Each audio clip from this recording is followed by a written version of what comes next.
Okay, Shabbat Shalom, everyone. Shema Israel, Yahweh Eloheinu, Yahweh Echad. V'avtoit Yahweh Eloheka, Bakol Lavaveka, Uvkol Navasheka, Uvkol Maodeka. Hear, O Israel, Yahweh is our Elohim, Yahweh is one. You shall love Yahweh, your Elohim, with all your heart, with all your being, and with all your resources. All right, thank you, Tom. Okay. Today we're going to talk about the king in you. We're going to talk about what your relationship should be. One of Herman Bird's favorite movies was The King and I. Did you ever see that? Of course, this has nothing to do with that movie, but this is about the king and you. What's your relationship? And I want to start out by talking about contracts. How many of you are currently in a contract? Anybody in a contract? It says it's a written or spoken agreement, especially one concerning employment, sales, tenancy, that is intended to be enforceable by law. So as everybody is in a contract of some sort or another. I know you are. What are some of the different kinds of contracts you are in? Loans, mortgages, which is another kind of loan, a car loan, for example. Credit card debt, that's a contract that you have. Rental contract, a lease, a property lease. What else? Anybody else think of any others? Okay, that pretty much covers it. And the people on Skype are muted, so they can't respond, right? Okay, well, if you're responding and telling us some different kinds of contracts you're in, when I was in the newspaper business, I signed contracts almost every day, contracted individuals to carry newspapers for particular routes. Those were contracts. Then there are covenants. Anybody in covenants? Yeah? You're in covenants. What is, of course, every contract is a covenant, isn't it? Because if you look at the definition here, it's an agreement, an undertaking, a commitment, and it is, one of the synonyms is a contract. But what is one contract that's really a covenant that we haven't mentioned that I know several of you people out here are in? Marriage. Marriage is a covenant, but it's also a contract. Usually it's not written, but it is an oral contract. We know it as a covenant, don't we? We know it as a covenant. I want to talk about some covenants today. In Genesis chapter 17, well, if you're turning there or going to it in your notes, while we're going to Genesis 17, this is not the first appearance of covenant in the scriptures. The first appearance of covenant in the scripture with the word covenant is in Genesis, I believe it's chapter 9, with Noah. Because there was a contract or a covenant that Yahweh made with Noah. But this, actually, it wasn't a contract or a covenant with just Noah. Do you remember who it was with? It was with Noah, but it was with all mankind that was left after the flood. But he also said it's with all the beasts, all the animals that were in existence. And of course, the sign of that covenant that Yahweh made. And what was that covenant? Yahweh said to Noah, I will never again destroy the earth with water, with a flood. And the sign of that covenant, that promise from Yahweh to mankind and to all of the animals that existed was what? A rainbow, the rainbow. Okay, so that was a very special kind of a covenant. He did say it was an everlasting covenant. Anybody seen a rainbow recently? Probably, if you haven't seen one because you haven't been where it's been raining. But they sure would like to see a rainbow in West Virginia right now. Okay? But now we come to a different kind of a covenant, and that it does say that covenant was everlasting, and it's still going on. It is still going on, but it wasn't just to man. It was to all the creatures of the earth. In Genesis 17 and verse 4, Yahweh says to Abraham, as for me, look, My covenant is with you. This is a different covenant. This has nothing to do with a rainbow. And you shall become a father of many nations. So this is what Yahweh is speaking. He's speaking the conditions or the benefits of being in this covenant. And your name shall be no longer called Abram, but your name shall be called Avraham, because I shall make you a father. Of course, the Hebrew word for father is Av, Avraham, and Am is people, and Ra is many. So his name means exactly what Yahweh said he was going to be, the father of many nations or many peoples. Verse 6, I shall make you bear fruit exceedingly. This is part of that covenant. Make nations of you, and sovereigns shall come from you, kings. And I shall establish my covenant between me and you and your seed after you in their generations. So this was a covenant that Yahweh made with Abraham, but it wasn't just for Abraham. It was for his seed, his descendants in their generations, and it's for an everlasting covenant to be an Elohim to you and to your seed after you. And then he says, and I shall give to you and your seed after you the land of your sojournings. Now, if you recall the story of Abraham here, Yahweh took him up to a high mountain and he said, look to the north, look to the east, look to the south, look to the west. All the lands that you see, I'm going to give to you. Did Abraham ever get them? Never got them. Never got them. And yet here it's part of an everlasting covenant.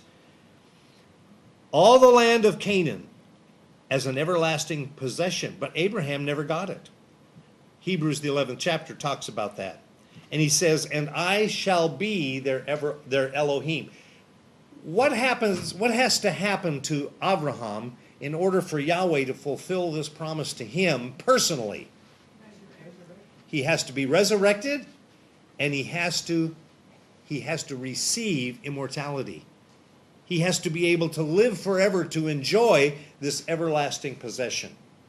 He doesn't have it now, so where is he? He's dust. He's dust. So Yahweh has to resurrect him, and Yahweh has to give him spiritual life, everlasting life.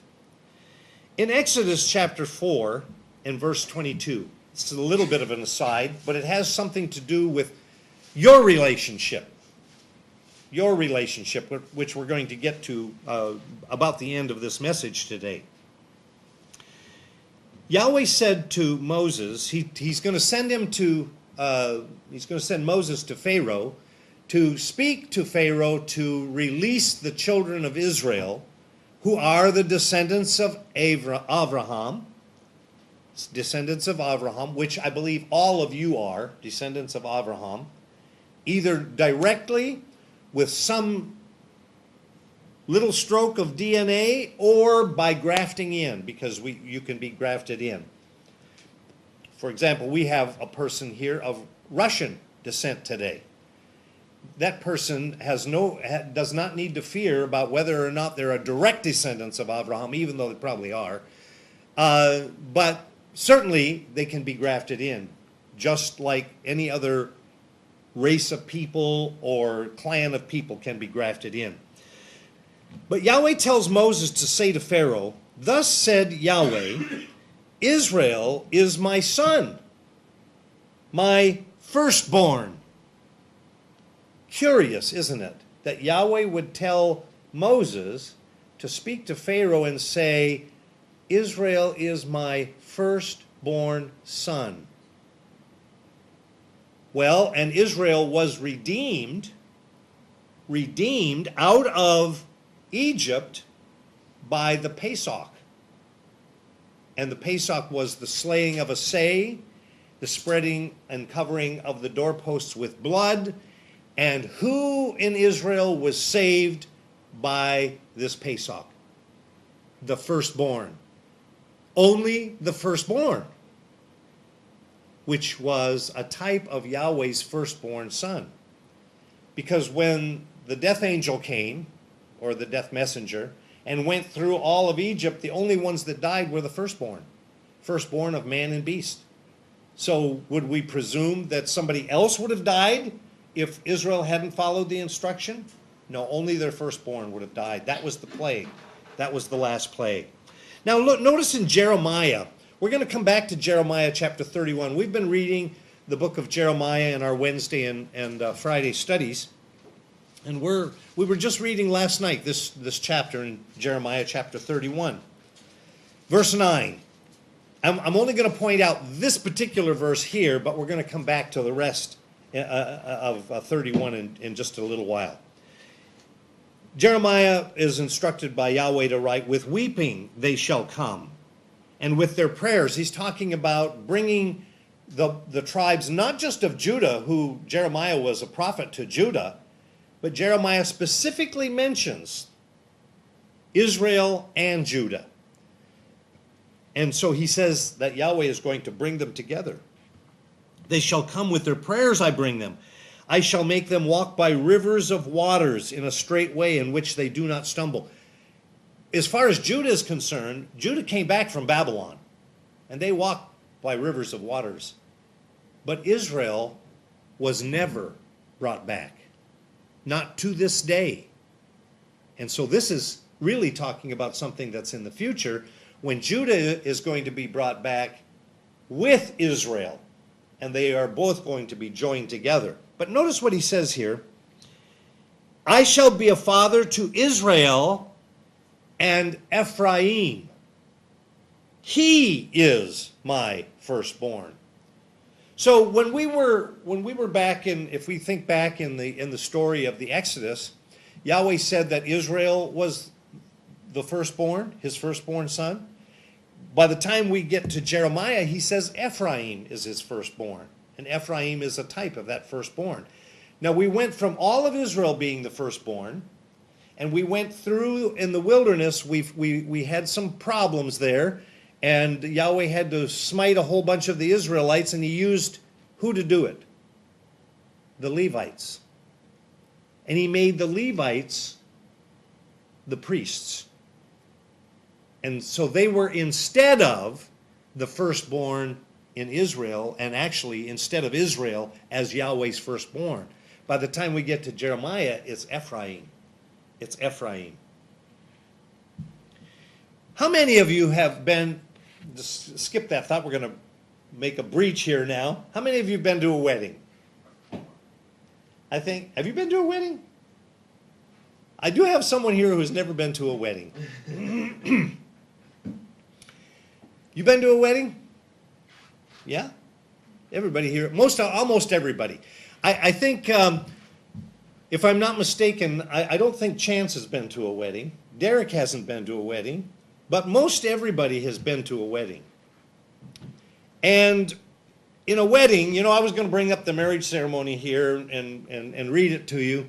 In the marriage ceremony, depending on which denomination you were in, the preacher says, "Oh, dearly beloved, we are gathered here in the sight of you-know-who." And these witnesses, always have to have witnesses, don't you? Anybody ever been to a wedding without a witness? I think even a justice of a peace performs a wedding with witnesses. So you have to have witnesses. That's according to Torah, because this is a covenant. This is a covenant. And he says, la-di-da-di-da-di-da, and do you so-and-so, take so-and-so, and do you promise? There are promises that are read, right? And do you promise to love, honor, and obey?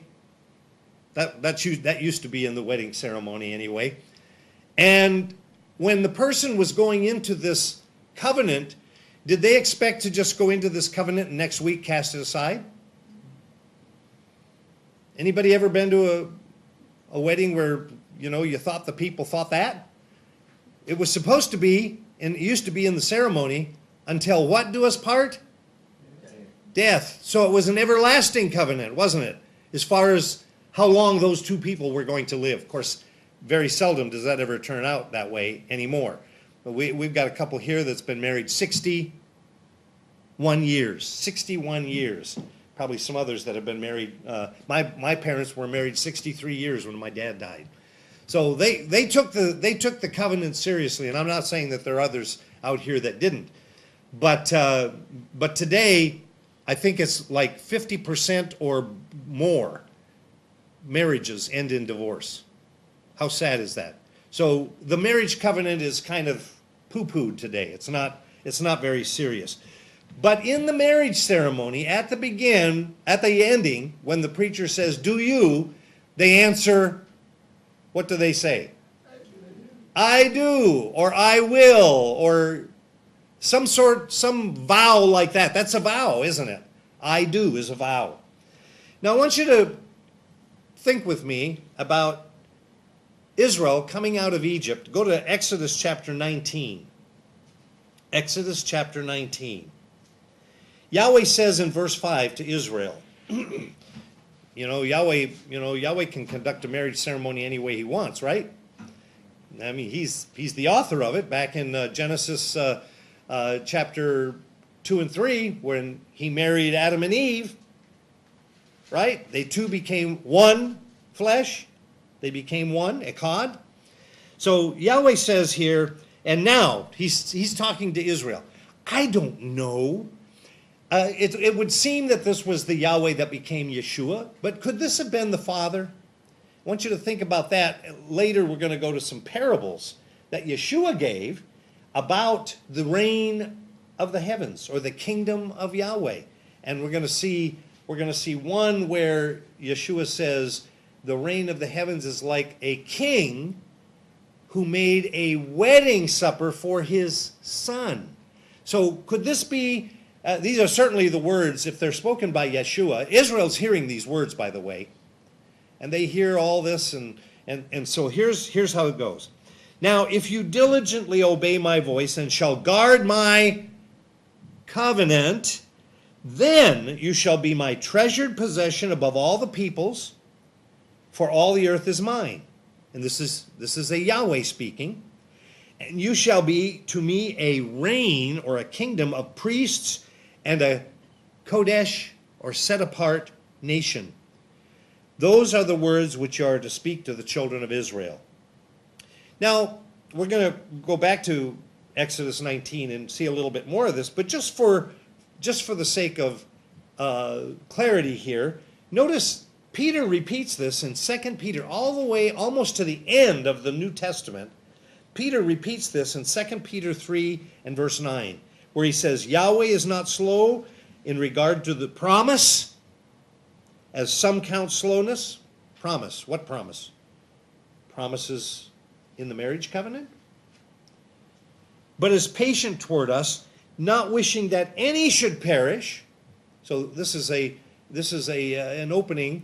Peter doesn't talk so much about the grafting in as Paul, but here is the opening for it, because Yahweh is not willing that any should perish, but that all should come to teshuvah, to repentance. And in 1 Peter chapter 2 and verse 3, Paul says, for this is good and acceptable before Elohim our Savior, who desires all men to be saved and to come to the knowledge of the truth. So Peter and Paul agreed that Yahweh wants everybody.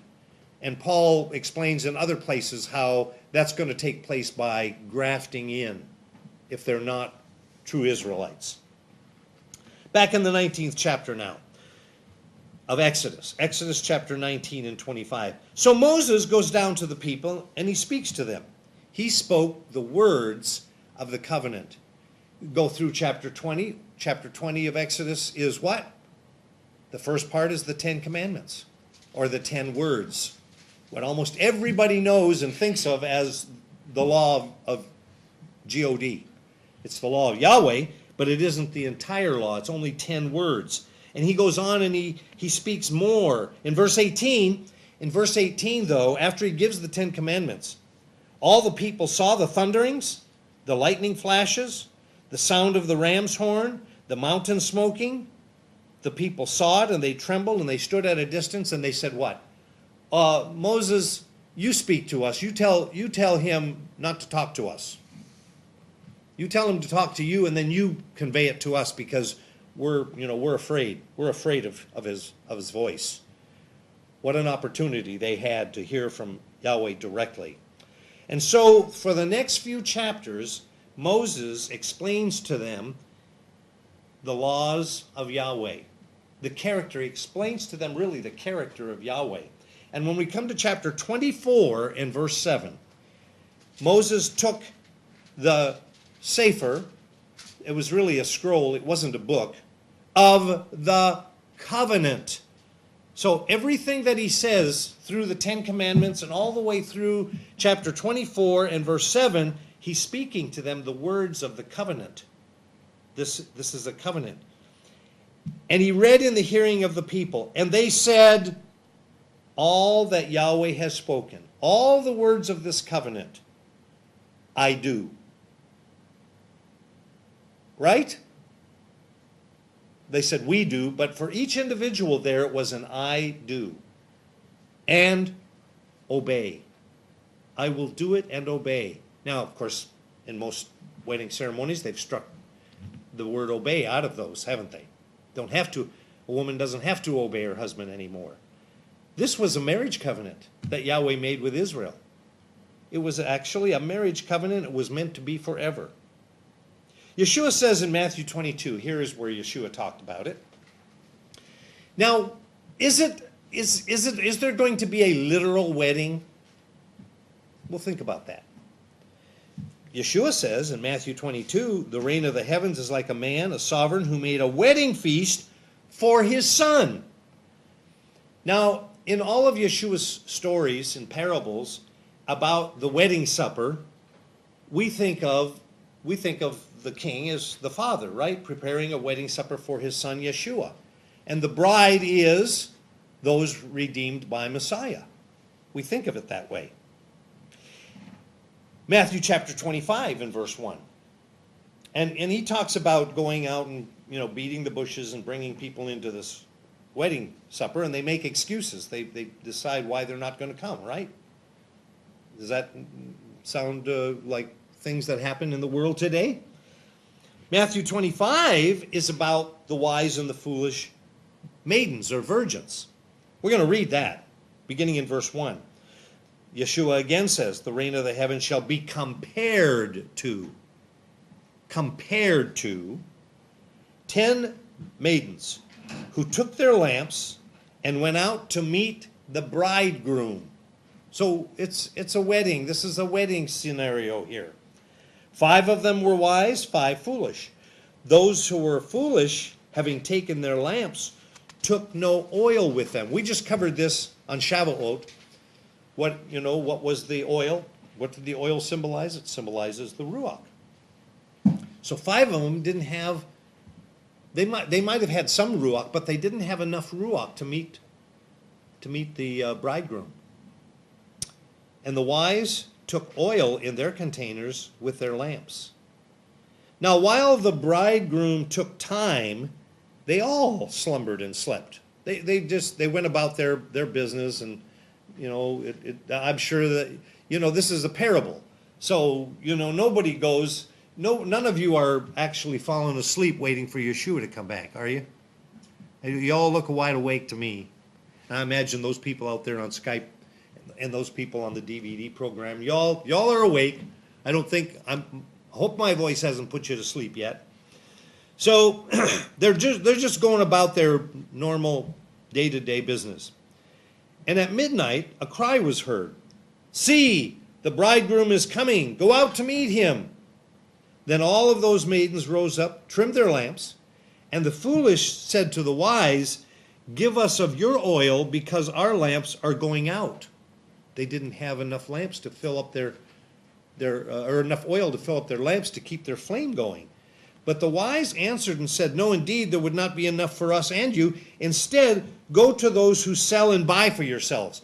Well, if that's a symbol of the Ruach, then this story breaks down, because you cannot buy the Ruach. You cannot buy the Ruach.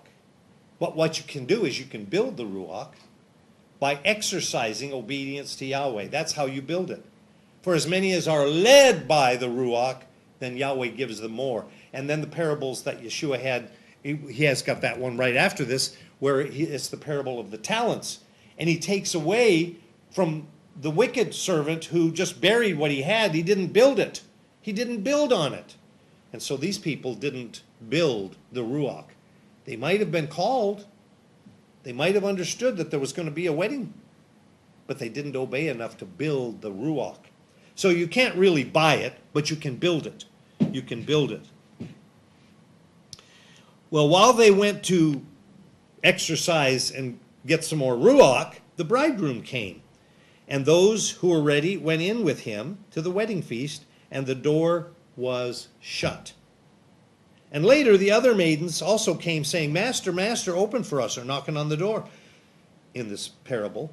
But he answered and said, Truly I say to you, I do not know you. I don't recognize you as having enough of my image, my character in you. So he says to all of us, watch therefore. If you have any of the Ruach at all, you have got to exercise it. It's just like a muscle. In order to build it, you've got to exercise it. You exercise it by obedience to Torah. Watch therefore, because you do not know the day or the hour in which the Son of Adam is coming. Now, all the way back in the book of Revelation, we have this image of the marriage supper taking place. It's the same one that Yahshua is talking about. But he says it's like a marriage supper. He doesn't say it is. It's like it. Chapter 19 of Revelation and verse 7. You know, we've seen the tribulation in Revelation. We've seen all kinds of destruction, the power of the beast being exercised, right, all the way through the book of Revelation. And when we come to chapter 19 and verse 7, we read this, let us be glad and rejoice and give him praise. Give him, Yahweh, praise.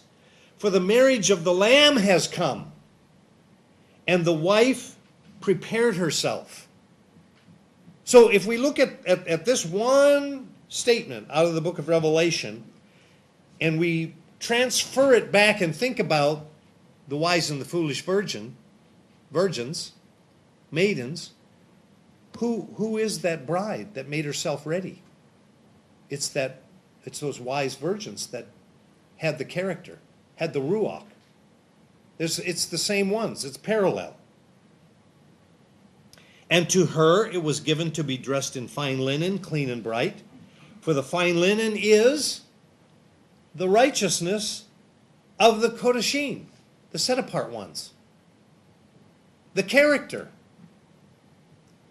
The oil that has been increased and increased and increased so that these individuals are looking like the Messiah.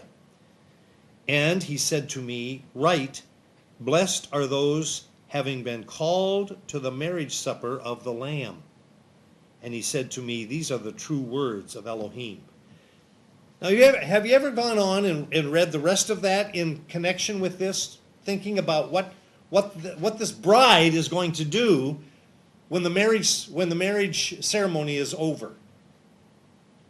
It's in the book of Revelation. You can read it. I'll tell you what it is, but you go read it for yourself. What happens when Yahshua comes back? His feet stand upon the Mount of Olives. What is the next thing he does? Well, he's already got those with him. 1 Corinthians 15, we shall meet him in the air, and so shall we ever be with him.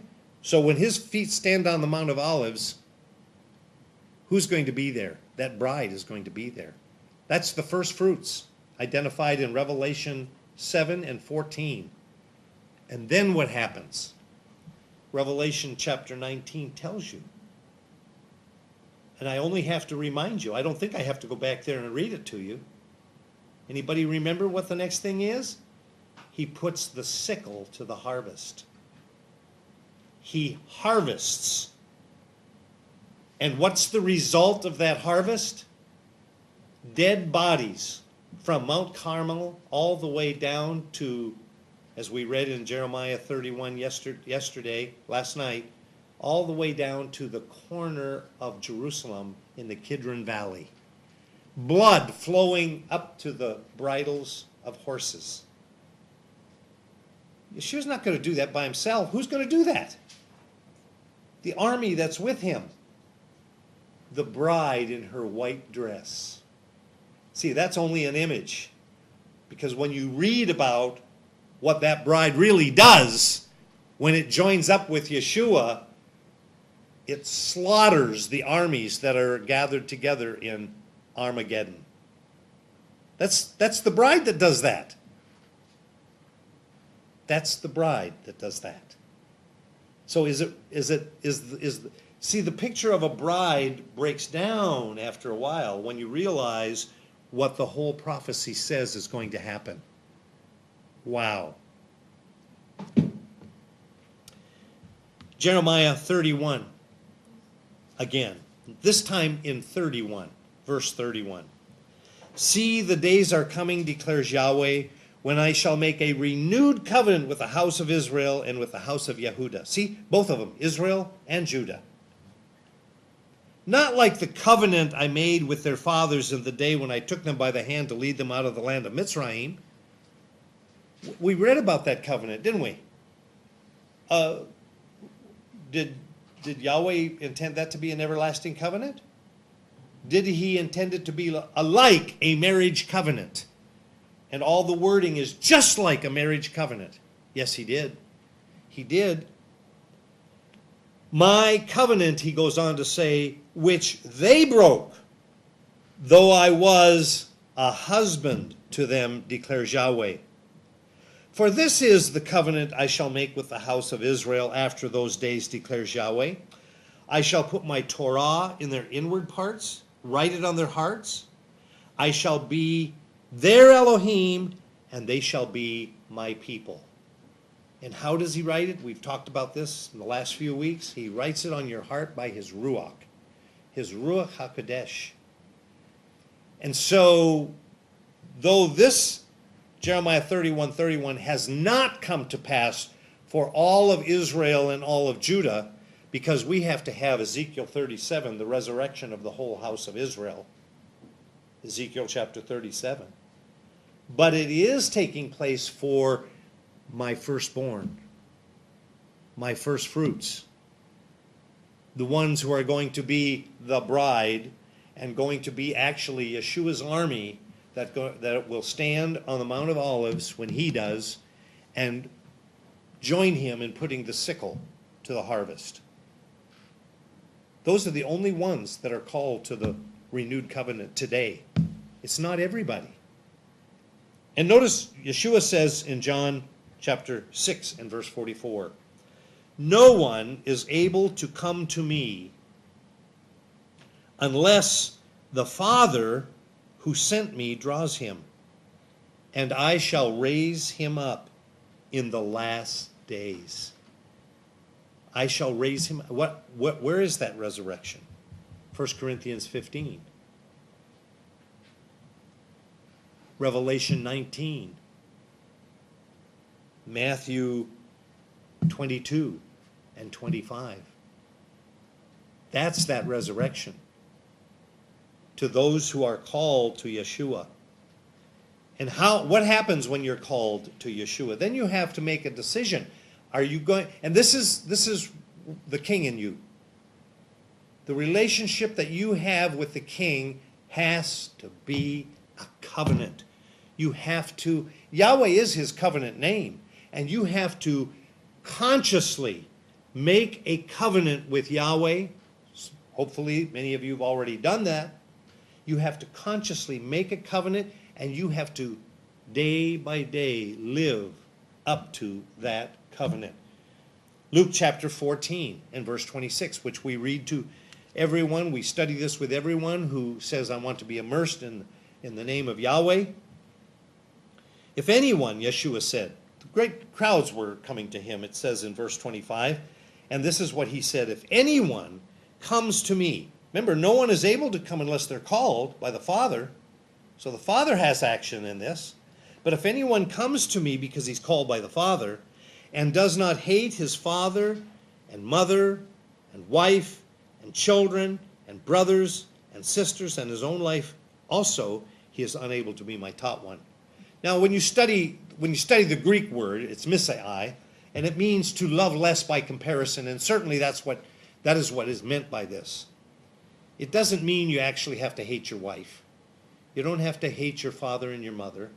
You don't have to hate your children. You don't have to hate your brothers and sisters. But it does mean that you have to put Yahweh ahead of them. And your job. You know, he says in his own life too, all the things that come up in your job, or in your life that would take, like a job, that would take you away from obedience to Yahweh, you have to put those in a secondary position to Yahweh. Yahweh has to be first. This is a covenant. This is that covenant. It's a covenant relationship. So, are there people who put their mate in front of Yahweh? Are there people who put their children in front of Yahweh? Who put their siblings in front of Yahweh? Who put their friends in front of Yahweh? Yeah. And if they do, he says they cannot be my taught ones. They cannot be my taught ones.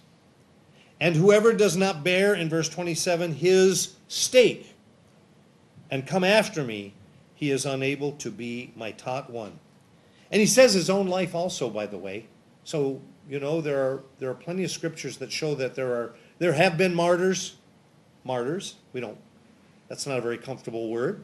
And there will be martyrs. There's going to be a whole bunch of people who are going to be beheaded. And they are not alive and speak from under the altar, but it is as if they could speak under the altar, saying to Yahshua, how long do we have to wait until you avenge us? But they're not really alive and they're not really speaking. It's an illustration of the fact that there were these people who were beheaded for the witness of Yahweh and Yahshua, and they have not been avenged. Yahweh says in the book of Ecclesiastes, because sentence is not executed speedily, the heart of the sons of men is set in them to do evil. And that happens all the time. That is a law, a principle that happens in our society and even in Yahweh's congregations all the time. Okay, so even your own, your stake, your own life. For, he says in verse 28, who of you, wishing to build a tower? And so now he's comparing this covenant and the making of this covenant that you each had to make or have to make. He's comparing that to building a tower. He says, if you're going to build a tower, like when we built this building out here, did we assess whether we had the finances to build it? So if you're going to build a tower, do you check to see that you've got the materials, that you can complete this tower? And I like to think about a situation that I encountered up in the north, in Minnesota, when I was growing up there. There would be people who would build a basement, and they'd put a roof on it, and they'd cover it with tar paper, and they would build a little kind of a cupola where they'd put the door so they could go down it, and they'd live in that basement saying, well, we're just, this is just temporary, we're going to build the house. And years would go by, and they'd have to replace the tar paper because they didn't what? They didn't count the cost. They didn't fully count the cost. Now, some people might like to live in a cave like that. I don't know. But it was kind of always there for me to see, and I always used to say, boy, those people have been living in that basement an awful long time. Anybody ever see that? Perhaps you have seen it too. So you've got to count the cost. Same thing is true of this covenant. What Yahweh is asking each of us to enter into this relationship, it does require some counting of the cost. You have to count the cost. And we're going to see why in just a minute. Otherwise, when he has laid the foundation and is unable to finish it, all those who see it begin to mock him, saying, this man began to build but was unable to finish.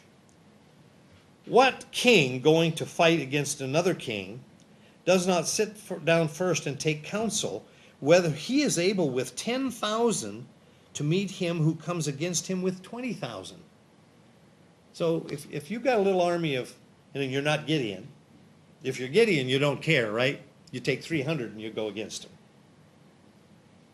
But if you're in the world and you have an army of 10,000 and you know that that army up there over the hill that you're going up against has 20,000, wouldn't it be smart to say, if Yahweh's not on your side, Yahweh's out of the picture, wouldn't it be smart to say, you know what, I think I'll send an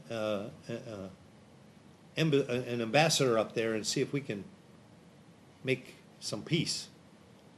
Make peace. Otherwise, if he comes down against us and they kill one for one, each one kills one, you're going to have none left and they're going to have 10,000. So it pays to count the cost, doesn't it? So he's making that comparison.